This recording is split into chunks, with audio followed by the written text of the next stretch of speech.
Good afternoon. Welcome to our second Team Titleist podcast. My name is Josh Mackey. I'm the Titleist Golf Ball Marketing Coordinator here for the UK and Ireland. I'm here today with two of our golf ball fitting team. We're here to talk to you today a little bit in more detail about golf ball fitting, some of the new products we have for 2024, and some more detail on how you can select the right golf ball for your game for the season ahead. So, Tom, for those people who haven't seen the first episode, maybe introduce yourself again for me. Yeah, great. Thanks, Josh. Hi, everybody. I'm Tom Hiscock, one of the product specialists in the UK and Ireland. I cover the south, southwest, most of Wales, and a little bit of the Midlands as well. So, yeah, our day to day essentially is on the road, out there trying to help golfers like yourselves who are watching this, trying to select the right golf ball for your game, give you a bit of advice, and hopefully that will just lead to you enjoying the game a little bit more through hitting better shots, shooting lower scores, and yeah, just getting the most out of the game you can, really. Perfect. Yeah, so hello to everyone watching. My name is David Stoker. I, like Tom, am a golf ball specialist, one of four.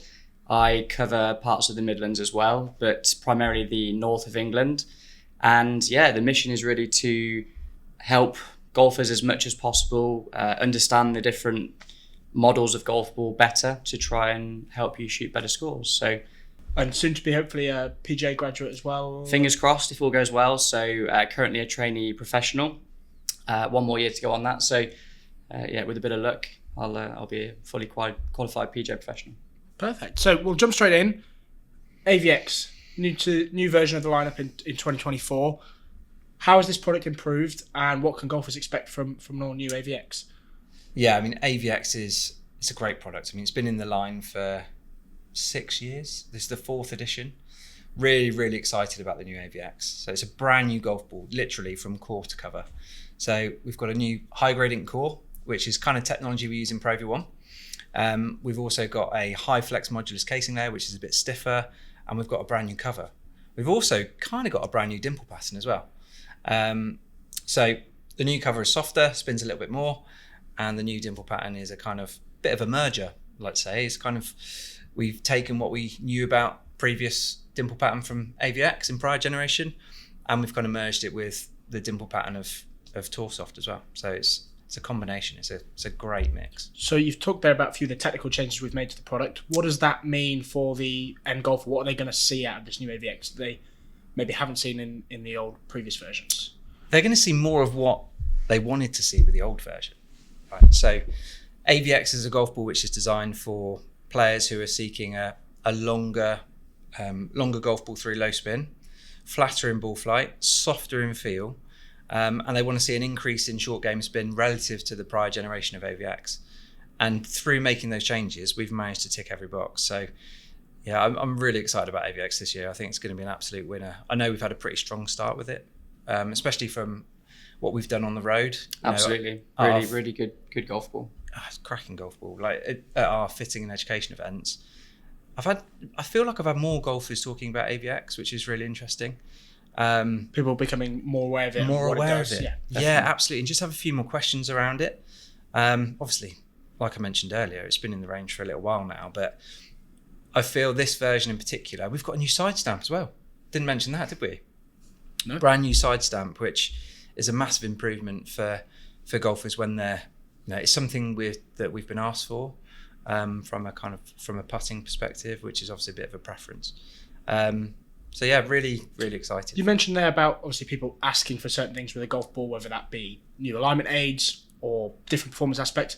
How do we and the R&D team back in the States go about collating that information? Who do we look to? Where do we get this information from? Can you talk to me a little bit more about that process? Yeah, absolutely. I mean, essentially, we start with the best players in the world.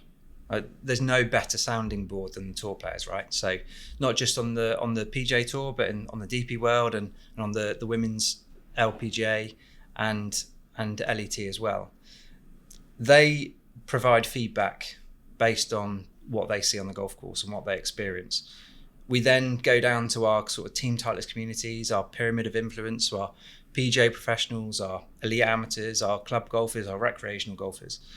We've got a plethora of sources which give us information based on what they've seen and what they want. So that's where we start. We kind of answer all the questions and and feedback that we gather from golfers all over the globe, essentially.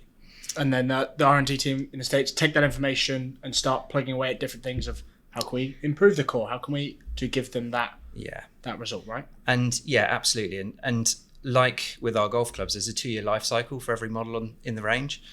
And when one golf ball launches, the next version of that golf ball we're already starting to develop. So it's a long process, and we test and trial so many different things. And this is why, we're at the forefront of golf ball technology, essentially. That brings us on nicely to new TourSoft. David, what are you most excited about when we mention TourSoft and what that golf ball does in our lineup? Yeah, so much like AVX that Tom spoke about, a product that we're hugely excited about. I'll start off by saying it's very soft. Clue is in the name. So it's amazing how many golfers really, prioritize that softer feel. So you're definitely going to get that with the latest TourSoft.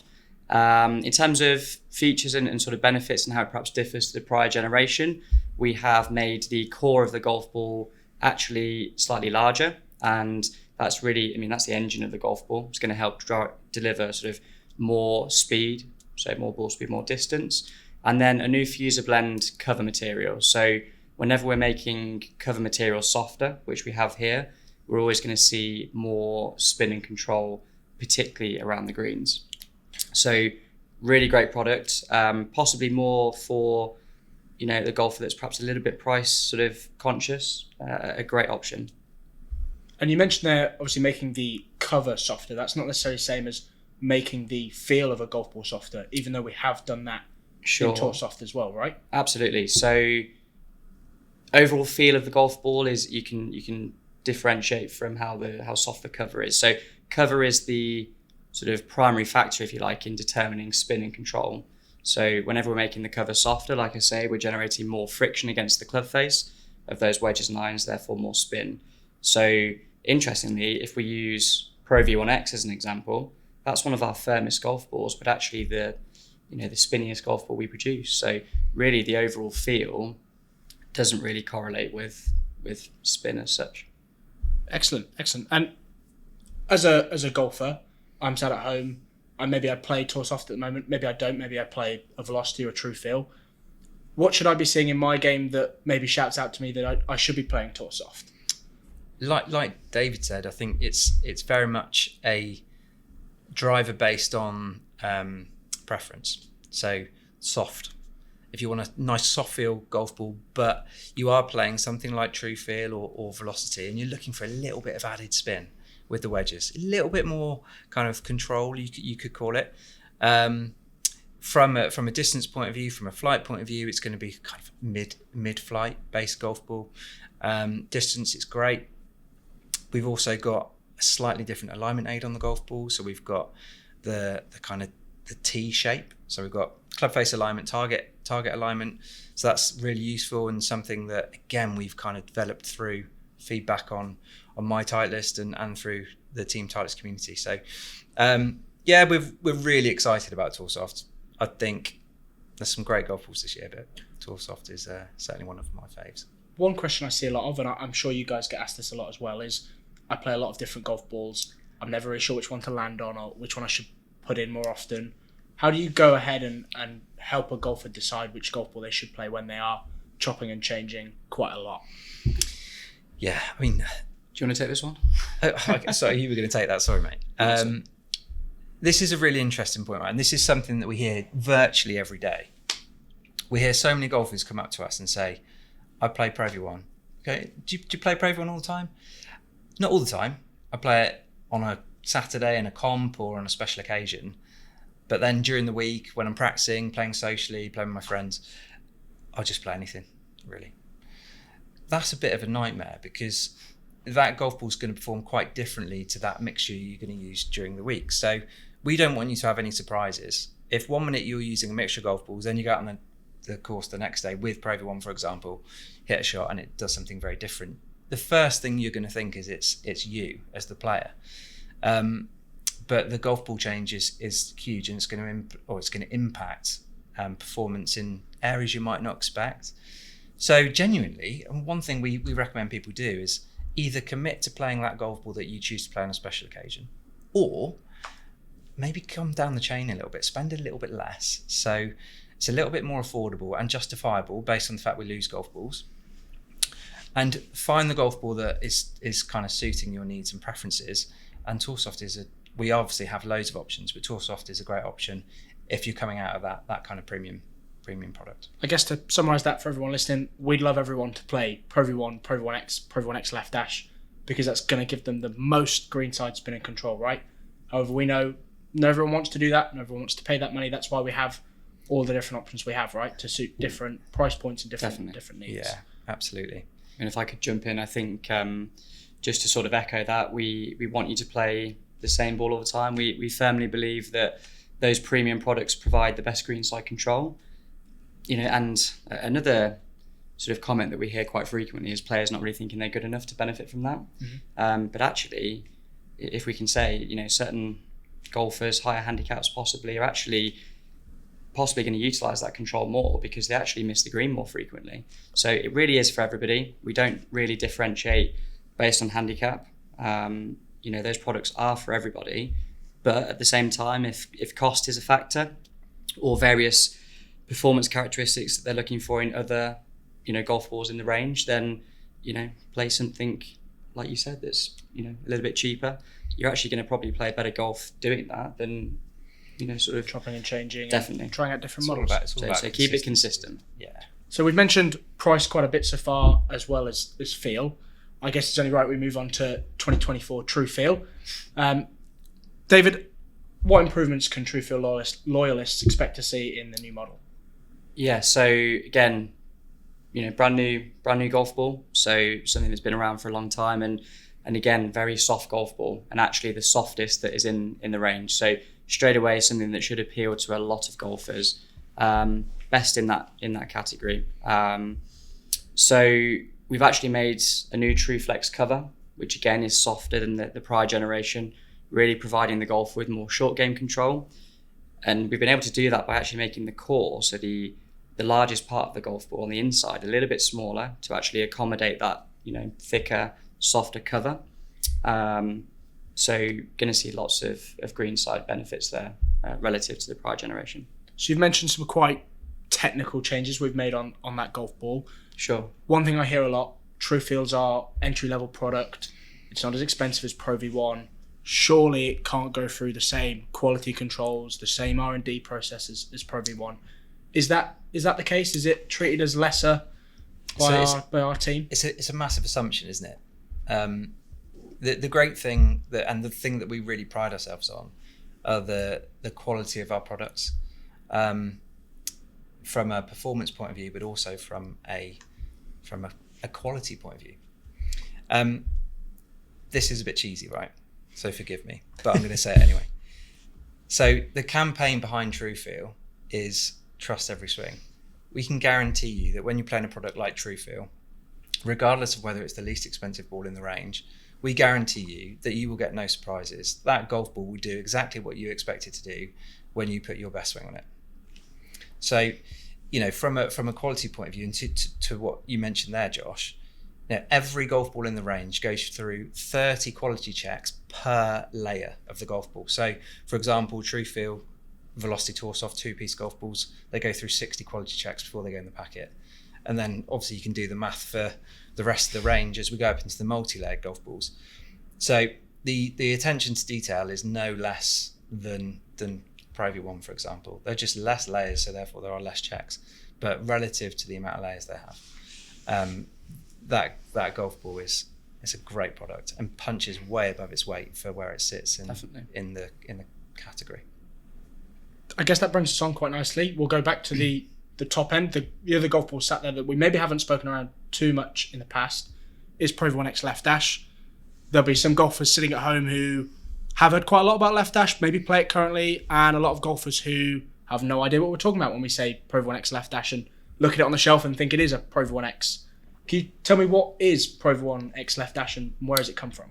Yeah, sure. So a great product, essentially created for speed. And I think it's always good to perhaps compare it to Pro V1x. So for those that don't know, Pro V1 is the ball that suits the majority of golfers best, and we would describe that as a mid-trajectory, mid-spinning golf ball. And that's primarily with irons and wedges. X, we like to describe as extra, so it's going to fly higher and spin more relative to Pro V1. And then that left dash is going to give you similar height characteristics to X, so higher, but quite a bit lower on the spin front. So it's essentially a high trajectory, low spinning golf ball. Quite firm, actually the highest in compression in the range, but with tour validated greenside control. So despite its firm feel, and again, that's very subjective, it has a very soft urethane cover. So you're going to see lots of greenside control. Hence, it's played on tour. I should say it was a CPO, so a customized performance option, something that was only a tour ball sort of roughly 2 years ago, and now is available to everybody. So a really good product if you're somebody looking to reduce spin, certainly with irons and wedges, and would benefit from more height, then definitely give that a go. That's what I was going to ask. So who should be playing Pro V1 Left Dash and who is playing it on tour? Is it an option that's used quite a lot on the different tours? Yeah, I mean, again, you talking about our CPOs that David alluded to there. Most players across the globe on the global tours will play Pro V1 or Pro V1x. Pro V1x is typically a bit more popular in the States, and over here in Europe, Pro V1 is a bit more popular. We also know that Luke Donald plays it, winning Ryder Cup captain. And he might play it for completely different reasons, maybe for a bit more yardage gain. But the drop off in spin for him around the greens is fine because he loves his short game and he creates loads of spin around the greens. I've actually started playing it. I've played X. So I was going to say you were in Pro V1x for yeah, quite a I've played X for years. Yeah. I've played X for years, and I'm not the longest. My clubhead speed, I'm like sub 100 with my driver. So, the thought would be that it's too firm for me based on what you hear. Mm-hmm. What we hear on a daily basis. But it's helped me gain a few more yards, which is great. A bit more juice with my longer shots into my irons and my wedges. But the golf ball's still coming down steep enough for me to stop it and control it. I actually love the clicky feel because I've got used to Pro V1x. And it's fine from a spin point of view. So it can suit loads of different players. It's just trying to understand the product, and that's where we can help out as well. You mentioned there Left Dash having a clickier feel. Feel's obviously quite important for a lot of golfers. We've talked a lot today about soft feel and what that means. How do tour players look at that feel preference when they have a preference for maybe a softer golf ball but need the performance attributes from a firmer feeling golf ball? How do they manage that on tour? Do you want to take this one, David? Sure. I think, as fitters, we are, having this conversation with all golfers that we meet. So feel is super important, and it's one of our 3 fitting principles. However, we've also got to consider flight attributes and spin. Arguably, they are more important when it comes to overall shots for the golfer. They're going to have more of an influence on those shots. So they are 2 big factors when it comes to fitting the right golf ball. And obviously our objective is to achieve just that. So we're trying to get the best golf ball in everyone's hands. And when we fit them, we're going to consider their field preferences, but it might be... you want the best performance attributes, which is flight and spin. Yeah. So we will definitely be looking at those other characteristics as well. Blind testing is really interesting, isn't it? It is, yeah. And it's something we do on a daily basis, isn't it? And we do it for a reason, don't we? We do it for a reason. Yeah, absolutely. There's no preconceived ideas when the golfer doesn't know which ball they're hitting. So I guess it's a bit like wine tasting or something like that, isn't it? I actually had somebody at the weekend who came to the gazebo. We had a little chat about the golf balls, and he just said, "Oh, velocity, I wouldn't play that. That's quite hard." So okay. And Pro V1's really soft, right? Well, I'll tell you what. Why don't we go and have a go? Let's go over and hit some putts. We just ran the putting green, and again we did it blind. And he loved how Pro V1 felt because that's the golf ball he played anyway. Mm-hmm. When I put down velocity, he said, "Cool, that's nice. What ball was that?" I said, "Well, it's in the hole. Go and have a look. It's 10 foot away." And it was velocity. He said, "I never would have dreamt in a million years that was the golf ball I've just hit." So yeah, it's I guess it's not say understanding feel, but it's experiencing it, isn't it? Because we all have a slightly different experience. And preference. I suppose that's important to remember when we talk about a golf ball being softer or firmer. Most of the time we're talking about relative to previous iterations of that golf ball or to other golf balls in our lineup, right? So it's not just a rock hard firm golf ball. It's just a little bit firmer than it was before, perhaps. Yeah, absolutely. So we talked a little bit there about maybe some blind testing. How should golfers at home be looking to test products? Now we're starting to get some better weather across the UK. I'm dusting off my clubs, just starting the season after taking some time off over the winter. How should I look at finding the right golf ball for my game? I think if I were to sort of chip in with that, just to really kickstart things, I mean, if we make reference to our brand fitting methodology, we are always working our way back from the green. So we would encourage golfers to, ideally get fit, fit through ourselves wherever they can, but to take their preferred products and really assess them in and around the greens. That's, quite possibly where you're going to see the biggest differences between them. So test them where it matters. And then obviously work back into, fuller shots into the green. If you've got some good practice facilities, then great. If not, get out on the golf course and test them. And that should sort of finish off with driver. It's interesting. In our daily fittings, we do driver last. We think that all of these golf balls in front of you here are industry leading from a distance perspective, and there's not that much separation between them. It's really irons and wedges, greenside control, flight, feel, spin, and that's where the golfer should be starting the testing process. Absolutely. Yeah, I think, without getting into too much detail from a kind of numbers perspective, if somebody has access to a launch monitor, with the short shots that David mentioned, we're looking at launch and spin. We're looking at trying to control the ball through flight and stopping power. And then you're getting into your longer shots, like David said, we're trying to optimize distance and control. We want to make sure that you have consistency from front to back in terms of dispersion, yardage wise. So we're looking at peak height. We'll be looking at launch a tiny bit when we get into the long shots, but it's negligible relative to the shorter shots. Peak height, descent angle, and spin. And then, like David said, with the driver, we can pretty much optimize performance with the driver with the club. Definitely. We can fit the driver to the ball, really, can't we? It's fitting the ball to the irons and wedges. Yeah, absolutely. We were lucky enough, myself and Tom, to spend a little bit of time with two very different tour pros, I guess you could say, in Matt Southgate and Todd Clements at a media day back in February. Tom, can you talk a little bit more how they saw their golf ball and what they expected to see and why they play the golf ball they play, I guess? Yeah. I mean, like you say, two very different players and two very different styles, I guess you could say. So Matt was playing Pro V1, very much a feel player, very instinctive, like to shape the ball a lot, like to use the wind, use the elements.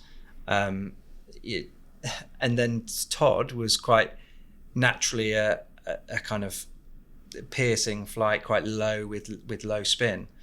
So he was playing one of our other CPOs, which is Pro V1x Plus, higher flight, more spin, because performance-wise, that was the golf ball that suited him best. And again, it's a word we mentioned earlier was performance. Those golf balls were performing best for those players, and those golf balls are very different, and the players are very different. And that's part of the reason why they all use different models.